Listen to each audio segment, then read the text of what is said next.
Hey everybody, welcome to chapter 6. So this chapter is all about metabolism, which is every biology person's favorite subject, right? So let's look at what metabolism is. Metabolism is the sum of all of the buildup and breakdown reactions within a body cell. So all chemical reactions in a body cell is your metabolism. And cells need to be able to accomplish certain things to be able to survive. So they have to be able to build a new cell wall. They have to be able to produce new plasma membranes, produce ribosomes, make more nucleic acids so that they can replicate. In this process, or to do this, they have to be able to produce energy. So that's what this is. And the sum of these is your metabolism. So we utilize metabolism of microbes to make fuel, to produce wine and beer and food. We use metabolic reactions in laboratories. And this is one mechanism that we're using to produce new drugs. So when we look at metabolism, we can break them into two major parts. The catabolic reaction, which is a breakdown reaction, which releases energy, and an anabolic reaction, which is a build-up reaction, which takes in energy. So catabolic reactions and anabolic reactions are linked reactions because you have to have a catabolic reaction to drive the anabolic reaction. So in this figure here, you're seeing glucose being broken down. That's a catabolic reaction. And as it's broken down, energy is being released to allow for cell wall production or for some intermediate structures to be produced. And of course, we're going to use other nutrients to build up the amino acids or whatever.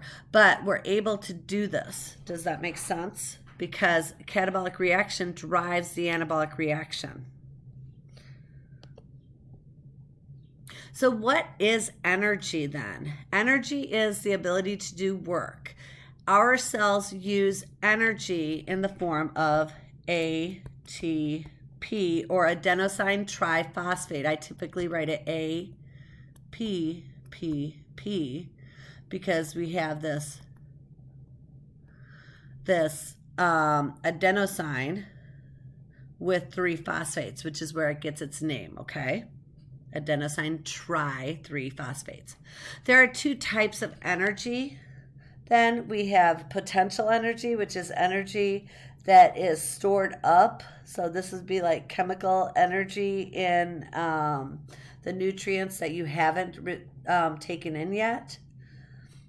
And then we have kinetic energy, which is the energy of actual movement. So once we break the chemical energy, we release that energy, and then we can utilize that energy and move our muscles.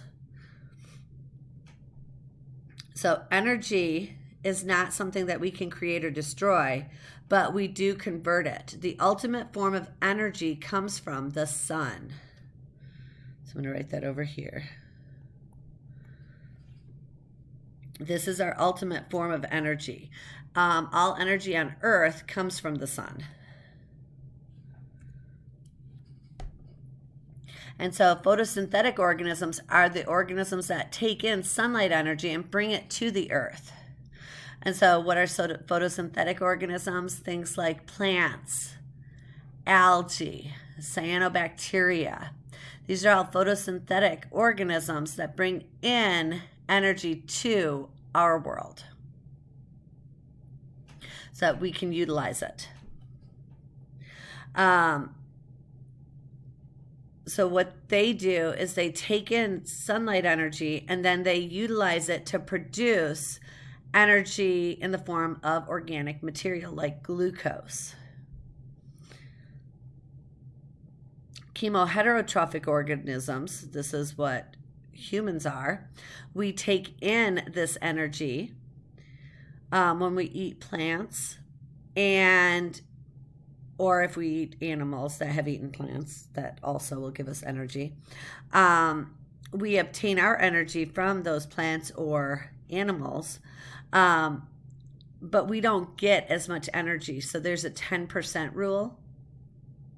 10% of the energy that is released from the sun is taken in by the plants. So the plants only get 10% of the sun's energy.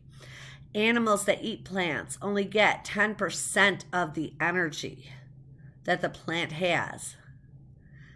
So that's a very small amount. Animals that eat plants only get 10% of the energy that the animal that ate the plant has.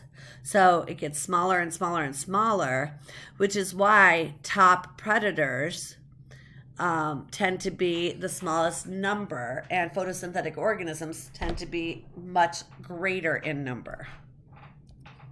I'm going to stop here, and we'll get into harvesting energy in our next video. Bye.